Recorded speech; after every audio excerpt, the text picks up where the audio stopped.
जय माता दी दोस्तों, जय श्री हरि। स्वागत है आपका हमारे YouTube चैनल अभव्या वर्ल्ड में। दोस्तों, आइए भगवान श्री हरि का ध्यान करते हुए सुनते हैं बृहस्पतिवार की संपूर्ण व्रत कथा। प्राचीन समय की बात है। भारत में एक राजा राज्य करता था। वह बड़ा ही प्रतापी तथा दानी था। वह नित्य प्रति मंदिर में भगवत दर्शन करने जाता था और ब्राह्मणों और गुरु की सेवा किया करता था। उसके द्वार से कोई भी याचक निराश होकर नहीं लौटता था। वह प्रत्येक गुरुवार को व्रत रखता एवं पूजन करता था।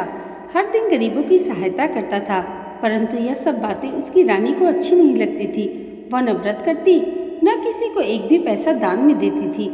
वह राजा से भी ऐसा करने को मना किया करती थी। एक समय की बात है, राजा शिकार खेलने वन को चले गए। घर पर रानी और दासी थी।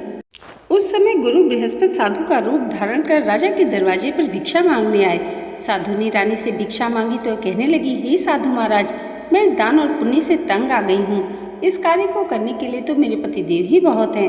अब आप ऐसी कृपा करें कि सारा धन नष्ट हो जाए और मैं आराम से रह सकूँ।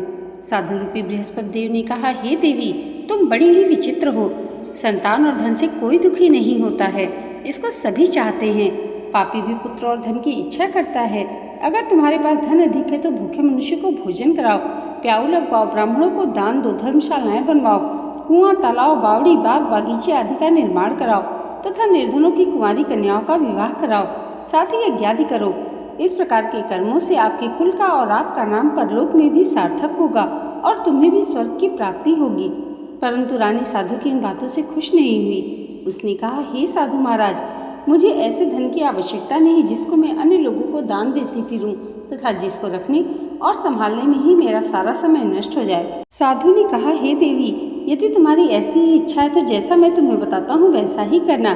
बृहस्पतिवार के दिन घर आंगन को गोबर से लीपना, अपने केसों को पीली मिट्टी से धोना, केसों को धोते समय स्नान करना, राजा से कहना वह हजामत कराए, भोजन में मांस मदिरा खाना, कपड़े धोबी के यहाँ धुलने देना। इस प्रकार 7 बृहस्पतिवार करने से तुम्हारा सारा धन नष्ट हो जाएगा। यह कहकर साधु महाराज रूपी बृहस्पति देव अंतर्ध्यान हो गए। रानी ने साधु के कहे अनुसार 7 बृहस्पतिवार तक वैसा ही करने का विचार किया। साधु के बताए अनुसार कार्य करते हुए केवल 3 बृहस्पतिवार ही बीते थे कि उसकी समस्त धन संपत्ति नष्ट हो गई। भोजन के लिए दोनों समय परिवार तरसने लगा तथा सांसारिक भोगों से दुखी रहने लगा। तब राजा रानी से कहने लगा, हे रानी, तुम यहाँ पर रहो, मैं दूसरे देश को जाता हूँ, क्योंकि यहाँ पर मुझे सभी मनुष्य जानते हैं, इसलिए मैं यहाँ कोई काम नहीं कर सकता। मैं अब परदेश जा रहा हूँ, वहाँ कोई काम धंधा करूँगा, शायद हमारे भाग्य बदल जाएं। ऐसा कहकर राजा परदेश चला गया। वह वहाँ जंगल से लकड़ी काट कर लाता और शहर में बेचता। इस तरह जीवन व्यतीत करने लगा। इधर राजा के बिना रानी और दासियाँ दुखी रहने लगी। किसी दिन भोजन मिलता, किसी दिन जल पीकर ही रह जाती। एक समय रानी और दासियों को 7 दिन बिना भोजन के व्यतीत करने पड़े। तो रानी ने अपनी दासी से कहा, हे दासी, यहाँ पास के ही नगर में मेरी बहन रहती है, बड़ी धनवान है। तू उसके पास जा और वहाँ से 5 सेर बेझर मांग कर ले आ, जिससे कुछ समय के लिए गुजारा हो जाएगा। दासी रानी की बहन के पास गई। रानी की बहन उस समय पूजा कर रही थी। बृहस्पतिवार का दिन था। दासी ने रानी की बहन से पूछा, हे रानी, मुझे आपकी बहन ने भेजा है, मुझे 5 सेर बेझर दे दो। दासी ने बात अनेक बार कही, परंतु रानी की बहन ने कोई उत्तर नहीं दिया, क्योंकि वह उस समय बृहस्पतिवार की कथा सुन रही थी। जब दासी को रानी की बहन से कोई उत्तर नहीं मिला तो बहुत दुखी हुई। उसे क्रोध भी आया। वह लौट कर रानी से बोली, हे रानी, आपकी बहन बहुत घमंडी है, वह छोटे लोगों से बात भी नहीं करती। मैंने उससे कहा तो उसने कोई उत्तर नहीं दिया। मैं वापस चली आई। रानी बोली, हे दासी, इसमें इसका कोई दोष नहीं है। जब बुरे दिन आते हैं तो कोई सहारा नहीं देता। अच्छे बुरे का पता विपत्ति में ही लगता है। जो ईश्वर की इच्छा होगी वही होगा। यह सब हमारे भाग्य का दोष है। इधर रानी की बहन ने सोचा कि मेरी बहन की दासी आई थी, परंतु उससे मैं नहीं बोली, इससे वह बहुत दुखी हुई होगी। अतः कथा सुन तथा विष्णु भगवान का पूजन समाप्त कर वह अपनी बहन के घर आई और कहने लगी, हे बहन, मैं बृहस्पतिवार का व्रत कर रही थी।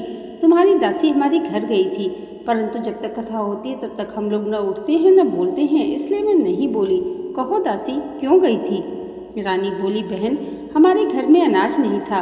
वैसे तुमसे कोई बात छिपी नहीं है, इस कारण मैंने दासी को तुम्हारे पास 5 सेर बेझर लेने के लिए भेजा था। रानी की बहन बोली, बहन देखो, बृहस्पति भगवान सबकी मनोकामना पूर्ण करते हैं। देखो, शायद तुम्हारे घर में ही अनाज रखा हो। यह सुनकर दासी घर के अंदर गई तो वहाँ वहाँ उसे घड़ा बिझर का भरा मिल गया। उसे बड़ी हैरानी हुई क्योंकि उसने एक एक बर्तन देख लिया था। उसने बाहर आकर रानी को बताया। दासी अपनी रानी से कहने लगी, हे रानी, देखो, वैसे हमको जब अन्न नहीं मिलता तो हम रोज ही व्रत करते हैं। अगर इनसे इस व्रत की विधि तथा कथा पूछ ली जाए तो हम भी कर लिया करेंगे। दासी के कहने पर रानी ने अपनी बहन से बृहस्पतिवार व्रत के बारे में पूछा। उसकी बहन ने बताया, हे रानी बहन, बृहस्पतिवार को सूर्योदय से पूर्व उठकर स्नान करके बृहस्पतिवार का व्रत करना चाहिए, लेकिन उस दिन सिर नहीं धोना चाहिए। बृहस्पतिवार के व्रत में चने की दाल और मुनक्कों से विष्णु भगवान का केले के वृक्ष की जड़ से पूजन करें तथा दीपक जलाएं। उस दिन एक ही समय भोजन करें। भोजन पीले खाद्य पदार्थ का करें तथा कथा सुने। इस प्रकार करने से गुरु भगवान प्रसन्न होते हैं, अन्न पुत्र धन देते हैं। इस तरह व्रत और पूजन की विधि बताकर रानी की बहन अपने घर लौट गई। रानी और दासी दोनों ने निश्चय किया कि वे बृहस्पति देव भगवान का पूजन जरूर करेंगे। 7 दिन बाद जब बृहस्पतिवार आए तो उन्होंने व्रत रखा।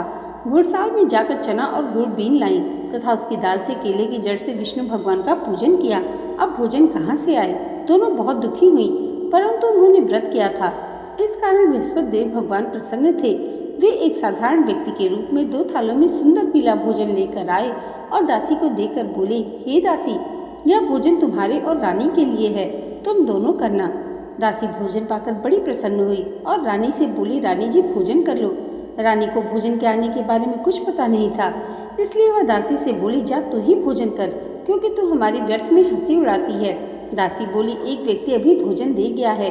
रानी कहने लगी, वह भोजन तेरे लिए दे गया होगा, तू ही भोजन कर। दासी ने कहा, वह व्यक्ति हम दोनों के लिए 2 थालों में भोजन दे गया है, इसलिए मैं और आप दोनों साथ साथ भोजन करेंगी। फिर दोनों ने गुरु भगवान को नमस्कार कर भोजन प्रारंभ किया। इसके बाद से वे प्रत्येक बृहस्पतिवार को गुरु भगवान का व्रत और पूजन करने लगी। बृहस्पति भगवान की कृपा से उनके पास धन हो गया, परंतु रानी फिर पहले की तरह आलस्य करने लगी। तब दासी बोली, देखो रानी, तुम पहले भी इस प्रकार आलस्य करती थी, तुम्हें धन के रखने में कष्ट होता था, इस कारण सभी धन नष्ट हो गया। अब गुरु भगवान की कृपा से धन मिला है, तब तुम्हें फिर आलस्य होता है। बड़ी मुसीबतों के बाद हमने यह धन पाया है, इसलिए हमें दान पुण्य करना चाहिए। तुम भूखे मनुष्य को भोजन कराओ, प्याऊ लगवाओ, ब्राह्मणों को दान दो, कुआं, तालाब, बावड़ी आदि का निर्माण कराओ, मंदिर पाठशालाएं बनाकर दान दो, कुंवारी कन्याओं का विवाह कराओ, धन को शुभ कार्यों में खर्च करो, जिससे तुम्हारे कुल का यश बढ़े और स्वर्ग की प्राप्ति हो और पितृ भी प्रसन्न हो। दासी की बात मानकर रानी ने इस प्रकार के कर्म करने प्रारंभ किए, जिससे उसका काफी यश फैलने लगा।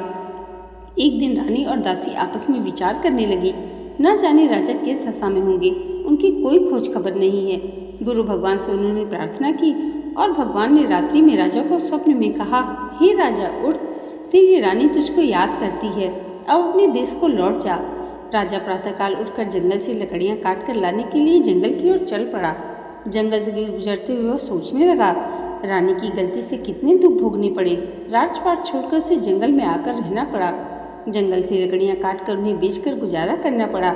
उसी समय उस जंगल में बृहस्पति देव एक साधु का रूप धारण कर आए और राजा के पास आकर बोले, हे लकड़हारे, तुम इस सुनसान जंगल में किस चिंता में बैठे हो, मुझे बतलाओ। यह सुन राजा के नेत्रों में जल भर आया और साधु की वंदना कर बोला, हे प्रभु, आप सब कुछ जानने वाले हैं। इतना कहकर राजा ने साधु को अपनी संपूर्ण कहानी सुना दी। महात्मा तो स्वभाव से ही दयालु होते हैं। वे राजा से बोले, हे राजा, तुम्हारी पत्नी ने बृहस्पति देव के प्रति अपराध किया था, जिस कारण तुम्हारी यह दशा हुई है। अब तुम किसी प्रकार की चिंता मत करो, भगवान तुम्हें पहले से अधिक धन देंगे। देखो, तुम्हारी पत्नी ने बृहस्पतिवार का व्रत करना प्रारंभ कर दिया है। अब तुम भी बृहस्पतिवार का व्रत करके चने की दाल व गुड़ और जल को लोटे में डालकर केले के पत्ते से भगवान विष्णु का पूजन करो, फिर कथा कहो या सुनो, भगवान तुम्हारी सब कामनाओं को पूर्ण करेंगे। साधु को प्रसन्न देखकर राजा बोला, हे प्रभु, मुझे लकड़ी बेचकर इतना पैसा भी नहीं बचता जिससे भोजन करने के उपरांत मैं कुछ बचा सकूं। मैंने रात्रि में अपनी रानी को व्याकुल देखा है। मेरे पास कोई साधन नहीं जिससे मैं समाचार जान सकूं। फिर मैं बृहस्पतिवार की कौन सी कहानी कहूँ या सुनूं, मुझको तो कुछ भी मालूम नहीं है। साधु ने कहा, हे राजा, तुम किसी प्रकार की चिंता मत करो। बृहस्पतिवार के दिन तुम रोजाना की तरह लकड़ियाँ लेकर शहर में जाओ, तुम्हें रोज से दुगना धन प्राप्त होगा, जिससे तुम भली भांति भोजन कर लोगे तथा बृहस्पति देव जी की पूजा का सामान भी आ जाएगा। बृहस्पति देव की कथा इस प्रकार है। प्राचीन काल में एक बहुत ही निर्धन ब्राह्मण रहता था। उसके कोई संतान नहीं थी। वह नित्य पूजा पाठ करता, परंतु उसकी स्त्री बहुत मलिनता के साथ रहती थी। वह न स्नान करती न किसी देवता का पूजन करती। प्रातःकाल उठते ही सर्वप्रथम भोजन करती, बाद में कोई अन्य कार्य करती। ब्राह्मण देवता बहुत दुखी रहते, पत्नी को बहुत समझाते, किंतु उसका कोई परिणाम न निकलता। भगवान की अनुकंपा से एक समय उस ब्राह्मण की पत्नी गर्भवती हुई और 10वें महीने एक सुंदर कन्या को जन्म दिया।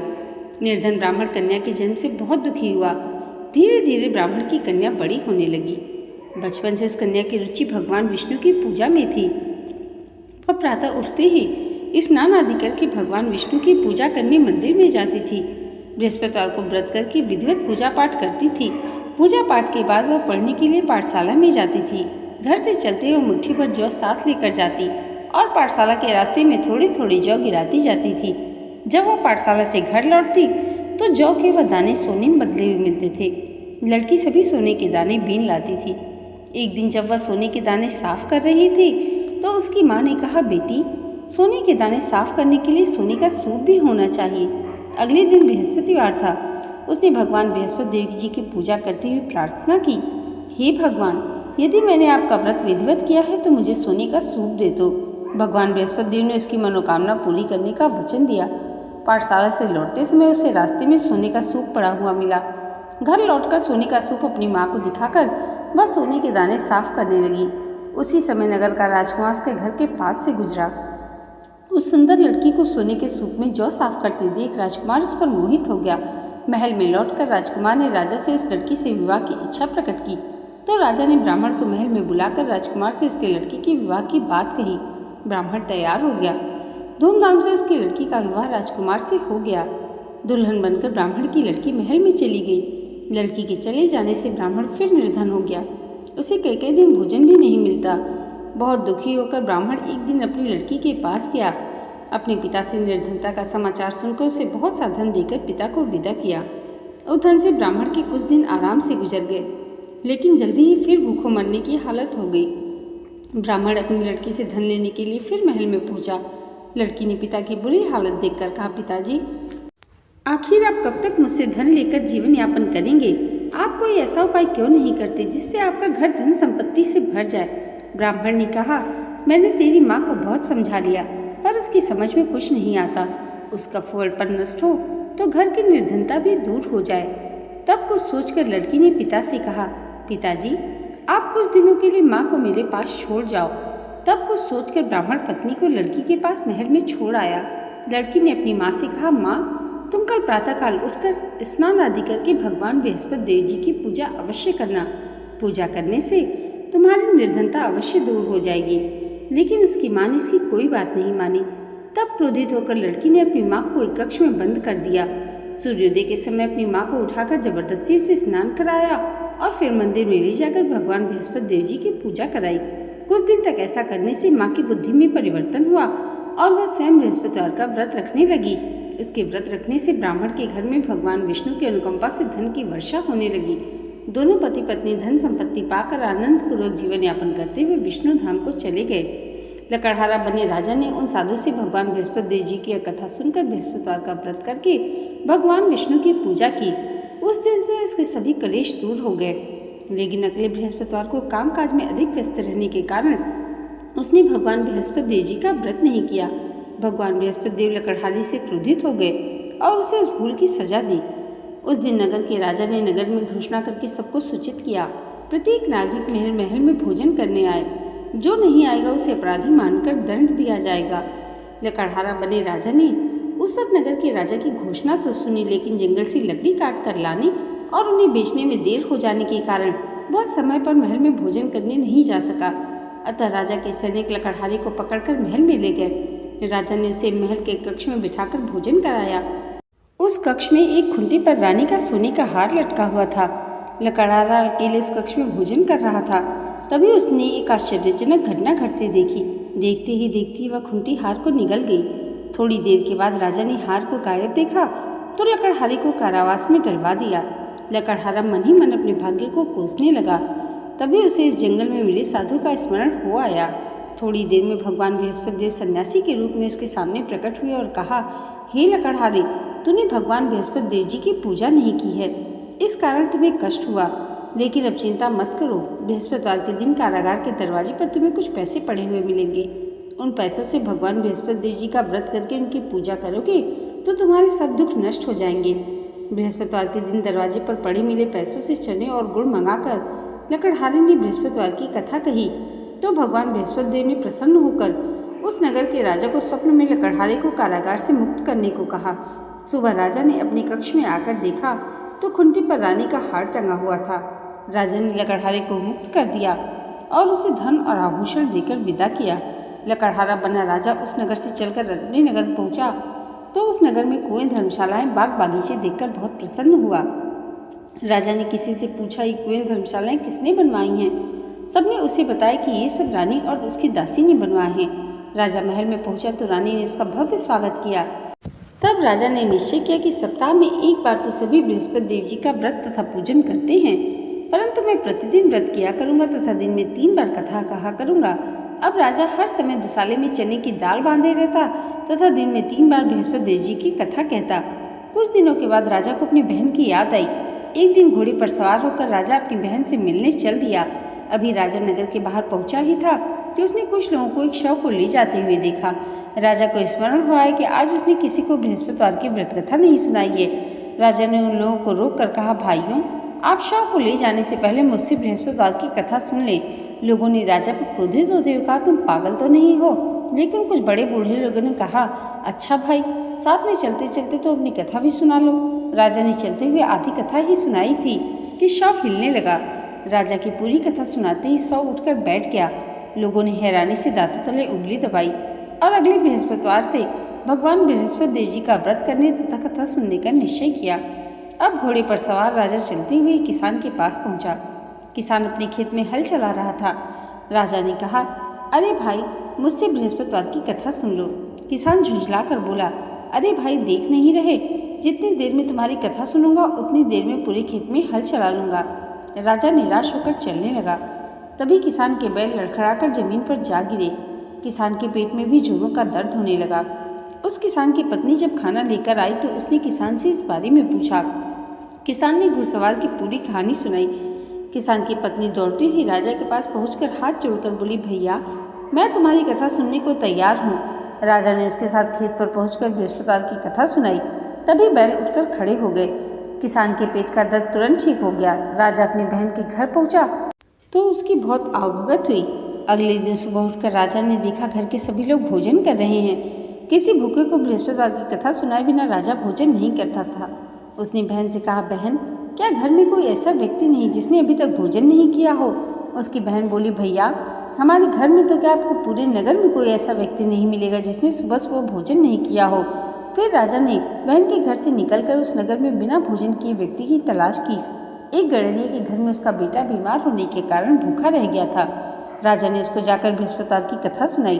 कथा सुनते सुनते गड़रिये का बीमार बेटा बिल्कुल ठीक हो गया। सबने राजा की बहुत प्रशंसा की। एक दिन राजा ने अपनी बहन से कहा, बहन, अब हम अपने घर जाना चाहते हैं, तुम भी हमारे साथ चलो, कुछ दिन वहाँ रहकर लौट आना। राजा की बहन ने अपनी सास से पूछा तो सास ने ताने देते हुए कहा, बहू, मायके जाना है तो अकेली जाना, मेरे पुतों को नहीं ले जाना। तुम्हारे भाई के कोई संतान नहीं है, कहीं तुम्हारी भाभी मेरे पुतों पर जादू टोना न कर दे। दूसरे कक्ष में बहन की सास की बातें सुनकर राजा दुखी मन से अकेला ही अपने नगर को लौट गया।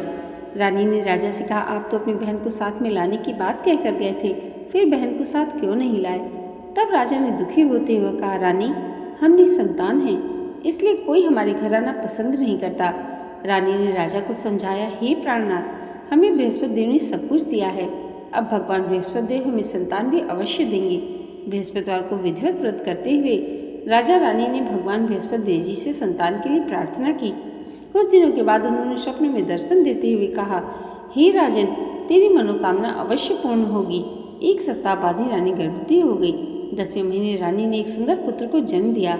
राजा रानी जीवन पर्यंत बृहस्पतिवार का व्रत करते रहे।